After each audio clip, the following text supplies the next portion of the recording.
یا السلام علیکم پیارے حضور. میرا سوال ہے آپ کی امی نے آپ کو سب سے بیسٹ ایڈوائس کیا دی تھی جب آپ چھوٹے تھے؟ سچ بولنا، جھوٹ نہیں بولنا. اچھا، اس لیے میری امی کہتی ہے المیہ کو یاد کرے. اور تو اللہ میاں کو تو آپ ہی یاد کرو. جب تم سچ بولو گے تو تمہارے سے تمہاری امی پوچھیں گی تم نے نماز پڑھی، تو تم کہو گی، سچ کہو گی کہ ہاں. اگر پڑھی ہوگی کہو گی ہاں، اور اگر نہیں پڑھی ہوگی تو تب بھی کہو گی نہیں پڑھی. پھر تمہیں شرمندگی ہوگی، پھر تم نماز پڑھا کرو گی. یا پھر جھوٹ بول کے کہو گی کہ میں نے ہاں پڑھ لی، وہ غلط بات ہو جائے گی. ہیں اللہ میاں کو یاد، امی تمہاری کہتی ہیں اللہ میاں کو یاد کیا.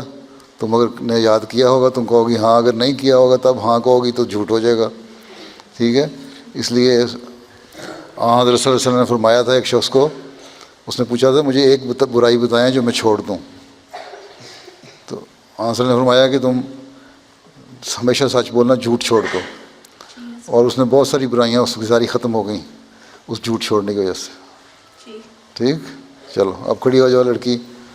ہاں وہ ہاں پیچھے والی کالے سویٹر والی.